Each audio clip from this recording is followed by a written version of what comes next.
বিয়ে করেছেন বর্তমান সময়ের জনপ্রিয় দুই অভিনয়শিল্পী শরীফুল রাজ ও স্বপ্ন বুবলী। গত এপ্রিল মাসেই তাদের সিনেমা দেয়ালের দেশ মুক্তি পায়। তখন অনেক কথায় চাওয়ার হয়েছিল, তবে এখন জানা গেল নতুন গুঞ্জন।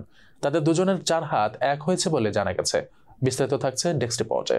পরিমণিকে ভালোবেসে বিয়ে করেছিলেন রাজ।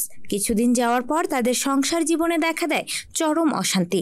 এর মাঝে তাদের কোল জুড়ে পুত্র সন্তানের আগমন ঘটলেও পরিস্থিতি হয়নি স্বাভাবিক। ফলে 1 বছর যেতে না যেতেই গত বছর সেপ্টেম্বরে কাগজে কলমে আলাদা হয়ে যান তারা। অন্যদিকে 2018 সালের 20 জুলাই শাকিব খানকে গোপনে বিয়ে করেন বুবলী। 2020 সালের 21 মার্চ তার পুত্র সন্তানের জন্ম হয়। বর্তমান তাদের সম্পর্কেও ভাটা পড়েছে। আনুষ্ঠানিক বিচ্ছেদের খবর প্রকাশ্যে আসেনি, তবে আলাদা থাকছেন তারা। এদিকে নতুন খবর হলো গেল 13 মে বিয়ে করেছেন রাজ বুবলী।